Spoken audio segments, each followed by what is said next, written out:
சொல்லுவோமோ, பாலியல் தவறுகள்னு சொல்லுவோமோ, அந்த மாதிரி காரியத்தை எல்லாம் செஞ்சுட்டு அதுக்கு பேரே திருமணம் வச்சிருந்தான். அப்ப எந்த லெவல்ல இருந்திருப்பான்னு யோசிச்சுங்க. திருமணத்துக்கு திருமணம் பேர் வச்சிருந்தா அது வேற செய்தி.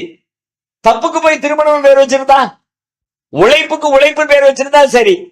திருட்டுக்கு போய் உழைப்பு பேர் வச்சிருந்தா, கொள்ளைக்கு போய் உழைப்பு பேர் வச்சிருந்தா, இப்ப நம்ம ஊர்ல வச்சிருக்கா பாத்தீங்களா, ஊழலுக்கு போய் அன்பளிப்பு பேர் வச்சிருக்கோம் பாத்தீங்களா.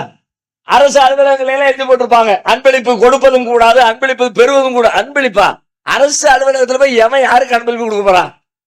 எப்படி வச்சிருக்கா பாத்தீங்களா. ஊழலை, லஞ்சத்தை, ஏமாற்றுகிற, கசக்கி பிழிகிற ஒரு கொடுமைக்கு போய் அன்பளிப்பின் பெயர் வச்சது மாதிரி விபச்சாரத்திற்கு, பாலியல் சீர்கேட்டுக்கு திருமணம் என்று பெயர் வைத்துக் கொண்ட சமுதாயம் இந்த சமுதாயம். பெண்களை ஒரு உயிராகவே மதிக்காத ஒரு சமுதாயம் இந்த சமுதாயம்.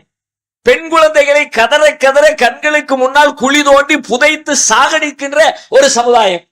மதுபானத்திலே ஊறி திளைக்கிற ஒரு சமுதாயம். அவங்கள மாதிரி மதுபானத்தை பத்தி கவிதை எழுதுகிற, மதுபானத்திலே ஊறி திளைக்கிற, மதுபானத்தை வகை வகையாக தயாரிக்கிற, மதுவிலேயே தன் வாழ்வின் மொத்தத்தையும் அழித்துக் கொள்கிற ஒரு சமுதாயம் உலகத்தில் எந்த பகுதிகளிலும் அதற்கு முன்னரும் வாழ்ந்ததில்லை, அதற்கு பின்னர் இன்று வரைக்கும் வாழ்வதும் இல்லை. இன்னைக்கு நம்ம வாழுகிற இந்த காலத்துல நாம வாழ்ந்துகிட்டு இருக்கிற இந்த ஊர்ல அரசாங்கம் என்ன பண்ணுது அப்படின்னு கேட்டா, மதுபானத்தை கடைகளை நடத்துது. நம்ம இந்த அரசாங்கத்தை திட்டிக்கிட்டு இருக்கிறோம். அரசு தெருவுக்கு தெரு, பக்கத்துக்கு பக்கம் மதுபான கடைகளை ஓபன் பண்ணி வச்சு மக்களை கெடுத்துக்கிட்டு இருக்கிறீங்க. தமிழகத்தினுடைய சராசரி குடிகாரர்களின் வயது 13 மாறி இருக்கிறது. தமிழகத்தில் இருக்கிற சராசரி குடிகாரர்களின் வயது எத்தனையா? 13 மாறி இருக்கிறது. அப்படின்னு என்ன அர்த்தம்? ஆக கேடுகட்ட நிலையை நோக்கி தமிழகம் நகர்ந்து கொண்டிருக்கிறது என்று இன்றைக்கு நாம் பேசுகிறோம். ஆனால் இதையெல்லாம் மிஞ்சுகிற ஒரு மகா குடிகாரர்கள் யாருன்னு கேட்டா, நபிகள் நாயகம் காலத்துல அவர் இந்த இஸ்லாம் வருகைக்கு முன்பதாக வாழ்ந்த நபிகள் நாயகத்துடைய தோழர்களாக அறியப்பட்டவர்கள். அப்படி வாழ்ந்தவர்கள், அவர்களுடைய வாழ்க்கை இஸ்லாம் வந்ததற்கு பிறகு, நபிகளாரின் வருகைக்கு பிறகு தலைகீழாக மாறிச்சுல. அந்த மாற்றத்தை நம்ம சொல்ல வேண்டியதே இல்லை. உலகத்துக்கே முன்மாதிரி அவங்க தான்.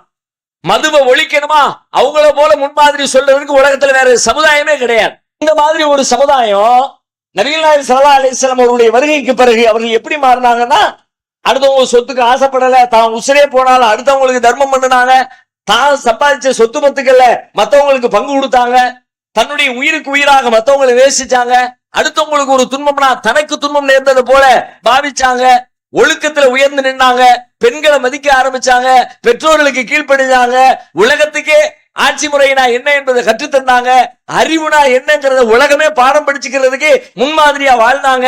இப்படி அவங்களுடைய வாழ்க்கை மாறியது, முன்னேறியது அப்படின்னு சொன்னா அந்த மாற்றத்தின் பின்னணியில இருந்தது எது என்று நீங்கள் கேள்வி கேட்டா